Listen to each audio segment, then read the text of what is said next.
Romance of the Three Kingdoms, Chapter 3. In Wenming Garden, Dong Zhuo denounces Ding Yuan. With golden pearls, Li Su plies Lu Bu. Eunuchs, Cao Cao went on, have been a plague since ancient times, but the founder of the Eastern Han, Emperor Guangwu, granted them excessive power and favor and sowed the seeds of a crisis that is us today. The remedy is to eliminate the ringleaders. A single bailiff could do it. Why involve a regional force? Any attempt to execute the lot of them is bound to get out and likely to fail for that reason. Angered, He Jin shot back. You have your own point of view in the matter, Meng De, I see. He Jin will be the one to undo the empire, Cao Cao muttered as he left the meeting. Having disposed of his opponent, He Jin dispatched messengers bearing secret decrees to various regional garrisons. Dong Zhuo, general of the forward army, lord of Aoxiang, and imperial inspector of the westernmost province of Xiliang, had escaped the court's penalties for his losses to the Yellow Scarves by bribing the 10 eunuchs. After that, through the good offices of certain highly placed courtiers, he secured a notable appointment as commander of 200,000 men farther west in Xizhou. But, despite such favors, he had no loyalty to the emperor. When He Jin's secret summon came, he prepared to set out for the capital in full force. Zhuo ordered his son-in-law, Imperial Corps Commander Niu Fu, to remain and defend his western domains, and arranged to take with him to Luoyang 4 commanders, Li Jue, Gou Si, Zhang Ji, Fan Chou, and their men. Li Ru, another son-in-law and an advisor, said to Dong Zhuo, "The summons we have received contain much that is unclear. Let us present a statement to the throne legitimizing our position. Then we can bid for higher stakes." Pleased with this counsel, Zhuo submitted a petition that said, in essence, "It is our humble understanding that seditious opposition can no longer be controlled, because Zhang Rang and the constant attendants of the inner bureau have perverted the fundamental order of things. In our view, a raging cauldron is best cooled by removing the fire. Lancing a pustule, though painful, is preferable to harboring the infection. Your subject makes bold to sound the alarm and enter the capital, with your permission, to destroy Zhang Rang and his gang, for the benefit of the dynasty and the empire."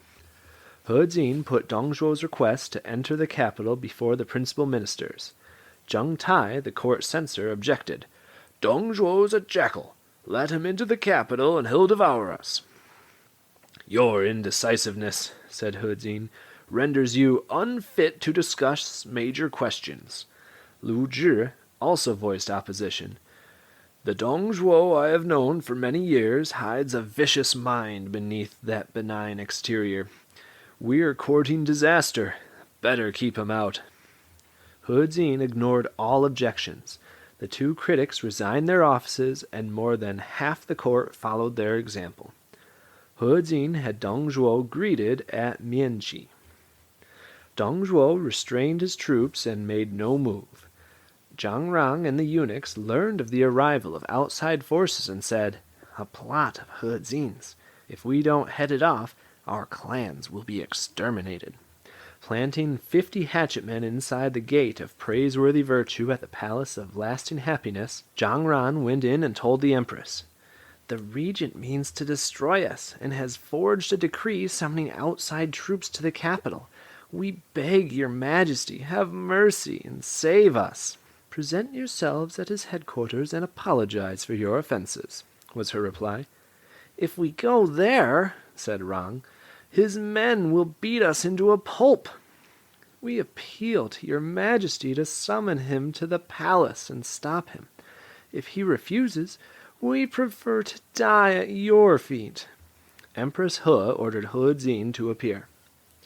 Chen Lin, He Jin's first secretary, sought to dissuade the regent. "This," he argued, "is a plot of the 10 eunuchs. Keep away. If you go, we are ruined." "It is the empress's own command," said He Jin. "Nothing can happen." "Our plans," Yuan Shao said, "have been leaked. Our cause is publicly known. Do you still want to enter the palace?" "Have the 10 eunuchs come out before you go in," suggested Cao Cao. "How silly," said He Jin with a laugh. "I am the master of the empire. What can those 10 do to me?" "If you insist," Yuan Shao said. "But let us bring an armed guard, just in case." Yuan Shao and Cao Cao each selected 500 of their finest and put them under the command of Yuan Shao's brother Shu. Fully armored, Yuan Shu drew his men around the ornate palace entrance. Yuan Shao and Cao Cao strapped on their swords and accompanied He Jin to the gate of the Palace of Lasting Happiness. But the inner bureau conveyed the Empress's wish. "The Empress has summoned only the regent. No one else may enter." Yuan Shao and Cao Cao stood barred beyond the outer gate as He Jin marched grandly on, straight into the palace. Their henchmen in place, Zhang Rang and Duan Gui accosted He Jin from both sides at the gate of praiseworthy virtue. In a stern tone, Zhang Rang read out the list of charges to the astounded regent. "For what crime did you poison Empress Dong? How could you miss the services for the nation's mother on pretext of illness? You came from a family of butchers. Your recommendation to the throne came from us, and through us you rose to power and glory. But now you conspire against us, forgetting the duties and thanks you owe.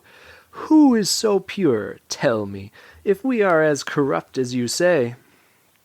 He Jin searched frantically for a way to escape, but every gate was shut.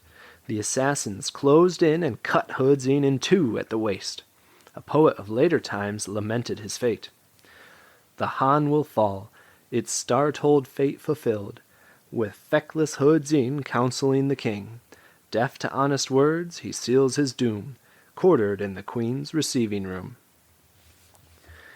Having waited for a long time, Yuan Shao shouted at the gate, "Regent, your carriage is ready." In response, Zhang Ran threw the victim's head down from the wall. "He Jin was executed for plotting to overthrow the dynasty," he cried. "Those who joined him under duress are pardoned, one and all." "The geldings have murdered a great minister," Shao yelled fiercely. "Those who would destroy this evil faction, lend us your aid." One of He Jin's commanders, Wu Kong, set fire outside the main gate, and Yuan Shu burst into the palace grounds. Every eunuch they caught, they killed. Yuan Shao and Cao Cao broke into the inner sanctum, drove the 4 eunuchs, Zhao Zhong, Cheng Kuang, Xia Yun, and Guo Sheng, into the House of Emerald Flowers and hacked them to pieces. From the palace buildings flames sprang skyward. 4 of the 10 eunuchs, Zhang Ran, Duan Gui, Cao Jie, and Hou Lan, forced Queen Mother He, the Crown Prince, Liu Bian, or Emperor Shao, and the Prince of Chenliu, Liu Xie, out of the main compound and along a rear path toward a northern palace compound. Lu Zhi, though he had quit his office, had remained at the imperial complex. Seeing the coup in progress, he armed himself and stood under a second-story walkway.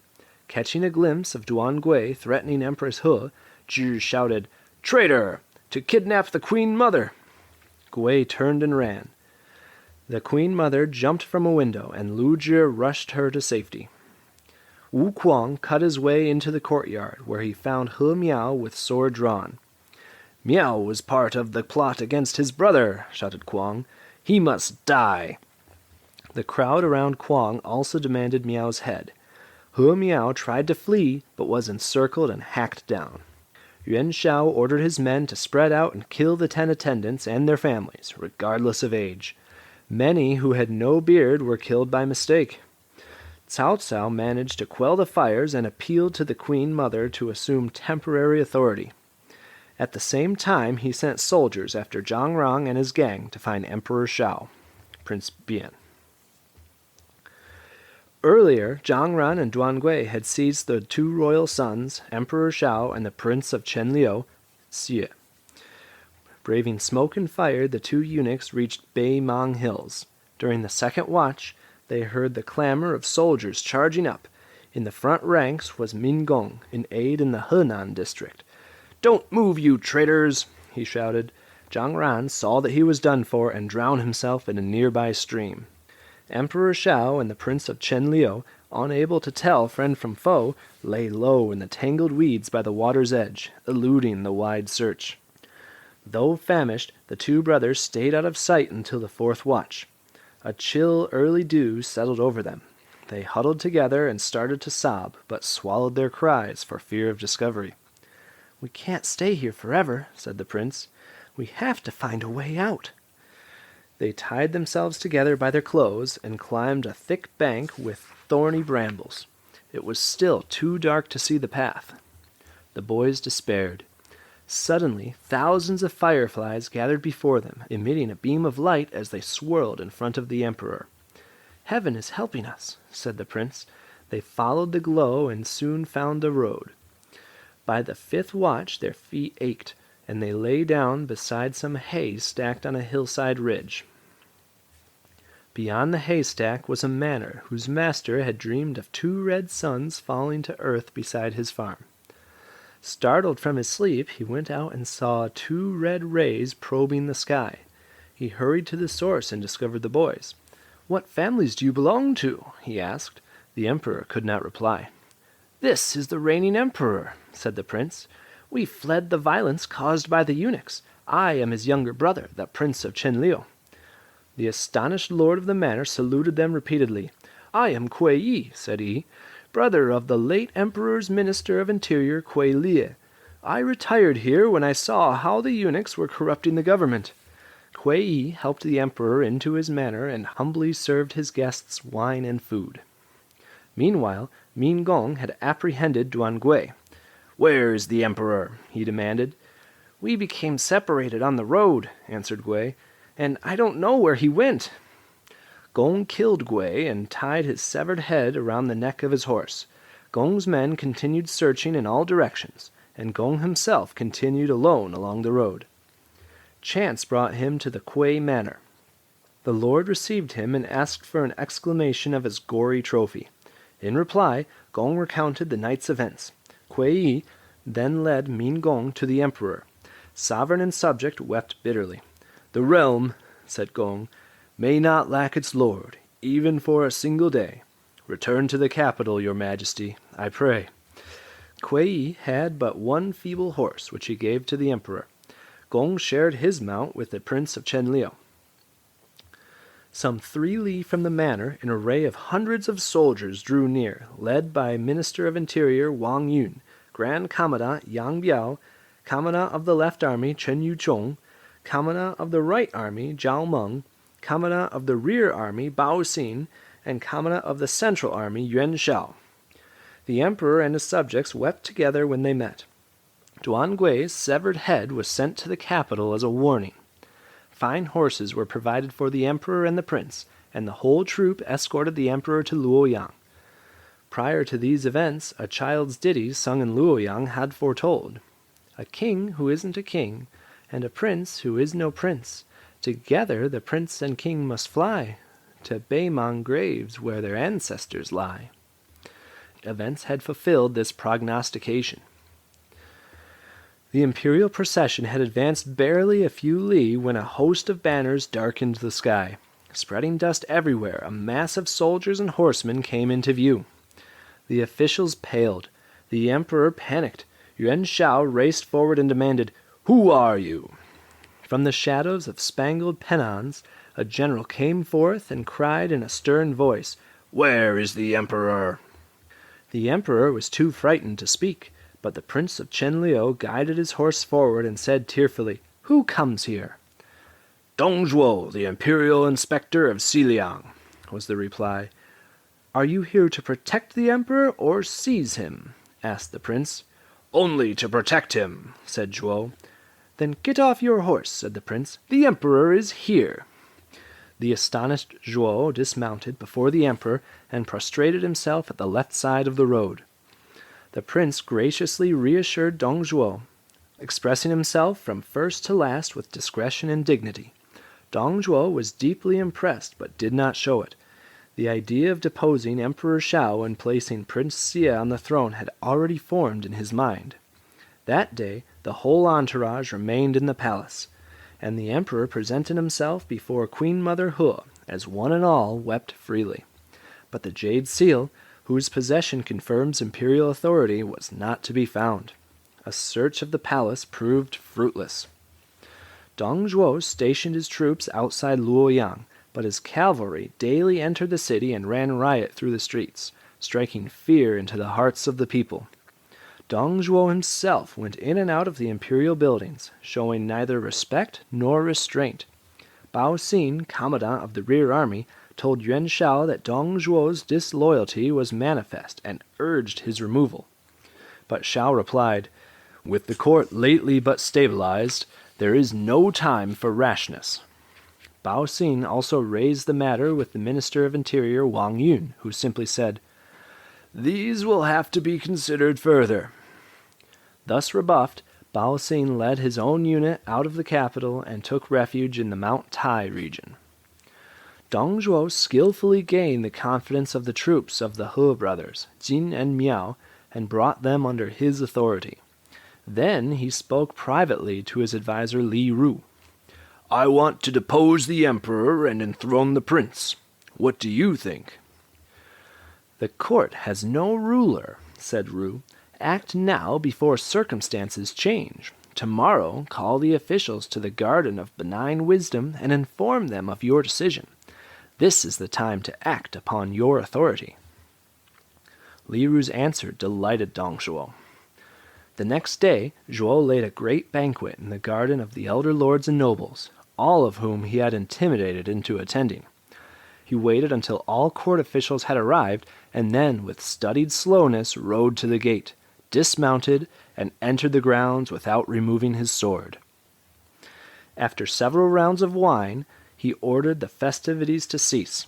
"I have only one thing to say," he said in a voice loud and harsh. "Hear it in silence." The assembly was keenly attentive. "The Son of Heaven is sovereign lord of all," Dong Zhuo went on. "But without awe-inspiring dignity, he cannot do honor to the ancestral temple or the sacred shrines. The present emperor is timid and weak. For intellect and learning, he cannot match the Prince of Chenliu, who deserves to inherit the throne. Hence I shall depose the emperor and instate the prince. What do the great ministers have to say?" The assembly was struck speechless, save one man, who pushed forward his setting and stood up. "This is wrong," he shouted. "Who are you to dictate such a thing? Son of Heaven, lawful heir of true descendant, is innocent of fault. To propose his removal is madness. Are you trying to overthrow the dynasty?" Dong Zhuo eyed the speaker, Ding Yuan, imperial inspector of Jingzhou. "Those who obey me," Dong Zhuo rasped, "live. Those who do not, die." Grasping his sword, he menaced Ding Yuan. At that moment, Li Ru spotted a man standing behind Ding Yuan, a massive presence that inspired a shiver of awe. The man was clenching a figured halberd with two side blades. His eyes filled with anger. "Let us not speak of politics at the banquet," Ru said smoothly, hastening forward. "There will be some other day for open discussion at the council hall." At the audience's urging, Ding Yuan mounted and left. Again, Dong Zhuo put the question, "Do you see reason in what I have said?" "Not altogether, my wise lord," responded Lu Zhi. "In ancient times, Yi Yin, the sage minister of the Shang dynasty, immured Tai Jia, an unfit sovereign, in the Paluina Palace. And, during the Han Prime Minister Wu Guang indicated his sovereign, the Prince of Chang'e, in the ancestral temple for 3,000 misdeeds committed in 27 days after he came to the throne, and then dethroned him. However, in the present situation, although the emperor has not yet reached maturity, he has demonstrated his receptive intelligence and humane wisdom. There is no blemish in him. You, my lord, an imperial inspector from the western border districts, have never been a part of court administration, lacking that remarkable abilities of a Yi Yin or a Huo Guang. How can you arrogate yourself to the authority to alter the succession? As a sage has said, for the reasons of a Yi Yin it may be done, otherwise it is treason. Dong Zhuo, enraged by Lu Zhi's speech, advanced on him with bared sword, but Privy Councillor Cai Yong and Court Councillor Peng Bu voiced objection. Secretary Lu Zhi is renowned throughout the land. Begin by killing him, and the realm will soon succumb to terror. On this advice, Dong Zhuo desisted. The banquet is no place for such questions, said Minister Wang Yun. Let us consider them another day. With that, the assembly adjourned. Standing at the garden gate and looking out, Dong Zhuo saw a man leap on his horse, halberd in hand, and charging back and forth. Who is that? He asked Li Ru. Ding Yuan's adopted son, Lu Bu, styled Feng Xian, was the reply. Avoid him for now, my lord. Dong Zhuo re-entered the garden and kept out of sight. The next day word came that Ding Yuan was outside the city, with his men spoiling for a fight. Dong Zhuo, joined by Li Ru, led his forces out to meet them. The two armies faced off. There for all to see was Lu Bu, his topknot bound in a golden crown, wearing a mille-fleur battleground, girded with armor and a belt bearing a motif of lions and reptiles. Giving his horse free rein, his halberd poised, Lu Bu followed Ding Yuan to the front of the lines. Ding Yuan pointed at Dong Zhuo and cried out, Power-hungry eunuchs! The curse of the dynasty have thrown the masses of people into the depths of misery. Now you, with a jot of merit, speak madly of meddling in the succession. Do you want to overthrow the dynasty yourself? Before Dong Zhuo could reply, Lu Bu was charging him. Dong Zhuo fled. Ding Yuan took a heavy toll of his forces, driving them back 30 li, where they pitched camp and took counsel. Lu Bu is extraordinary, said Zhuo. If only I could win him to our side, the realm would be ours with little trouble. Someone stepped up to Dong Zhuo and said, Your problem is solved, my lord. I come from Lu Bu's village, and I know him to be brave, but shallow, and forgetful of honor when it's to his advantage. Let me try my powers of persuasion on him. I am sure I can get him to join us with his hands meekly folded. A delighted Dong Zhuo observed the speaker. It was Li Su, a commander of the Imperial Tiger Escort. How do you plan to do it? Asked Zhuo. I understand, Li Su reported, that you, my lord, have a prized horse called Red Hare, of extraordinary speed and stamina.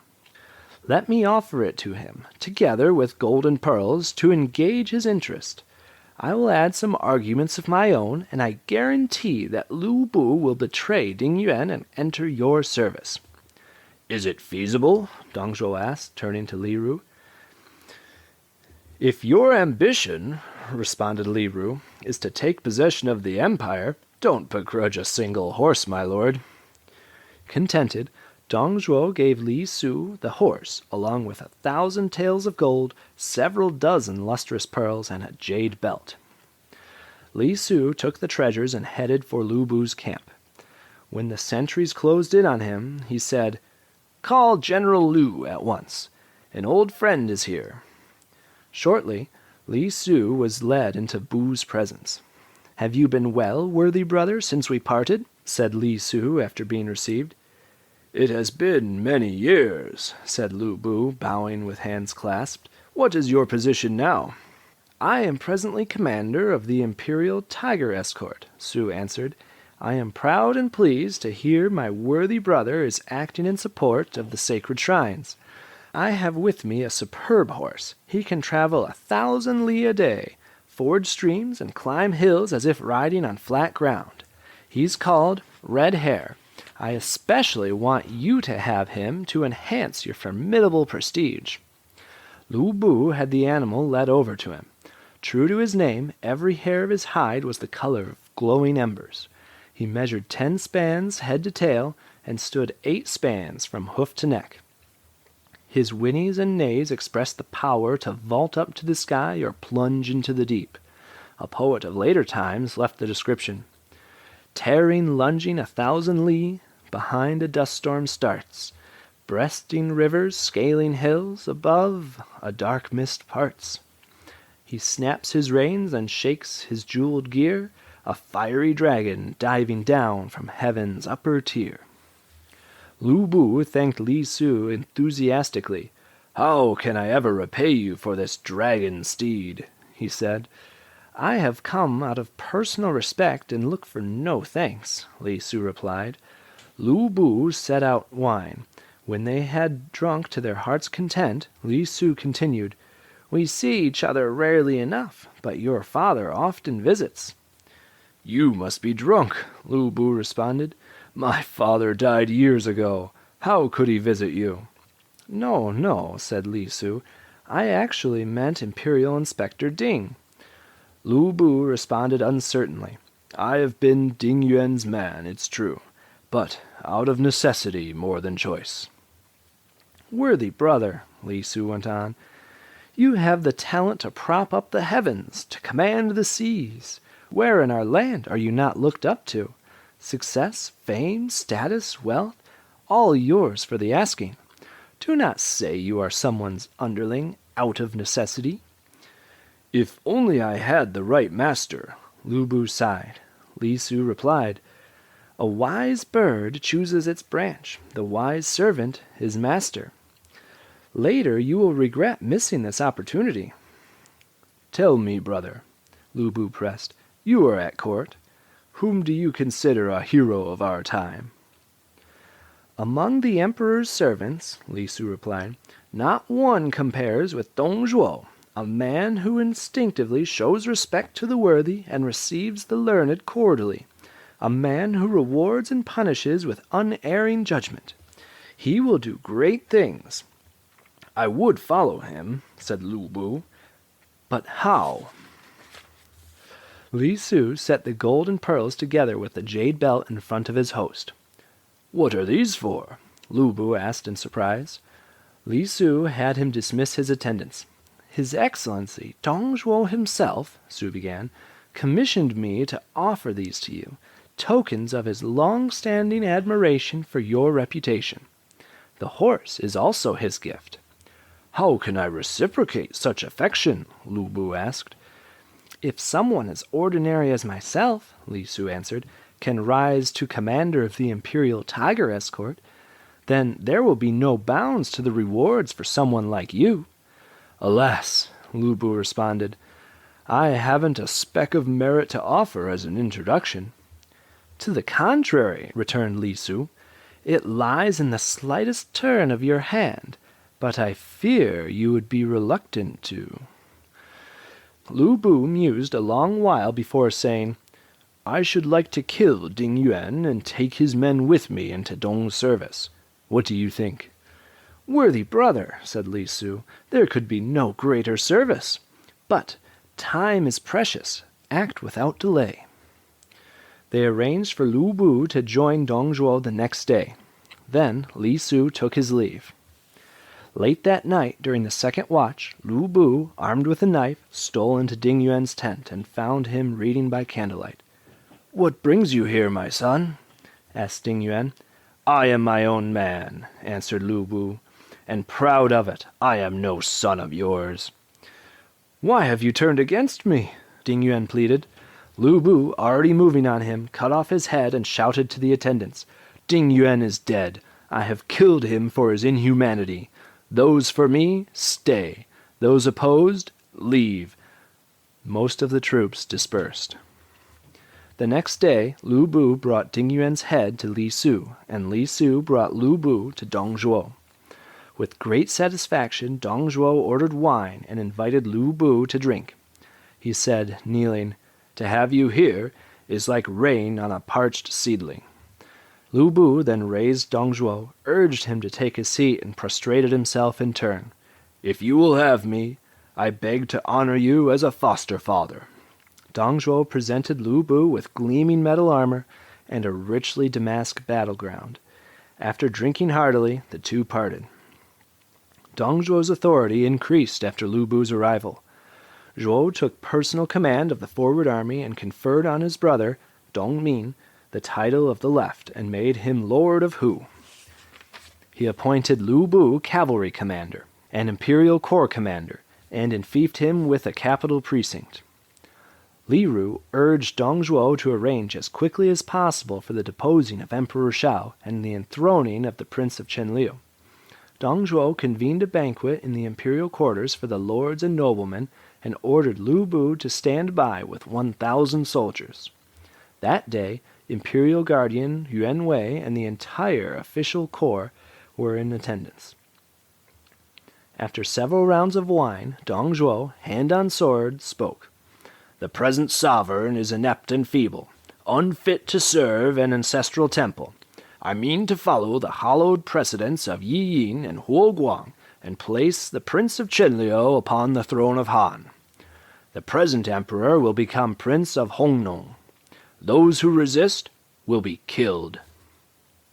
The officials were too astounded to respond, but Yuan Shao, commandant of the Central Army, rose to his feet and declared, "The present sovereign has held the throne but briefly. There are no defects in his character, no lapses in his conduct. Removing the empress's son and enthroning a concubine's, what do you call that, if not treason?" "This matter of state is mine to decide," Dong Zhuo said angrily. "Who dares defy me? Do you think this sword not sharp enough?" Yuan Shao, too, bared his sword. "This may prove as sharp," he retorted. The two warriors confronted each other before the guests. Indeed, Ding Yuan stood for honor and lost his life. Yuan Shao challenged Dong Zhuo and stood in peril. And what was Yuan Shao's fate? Read on.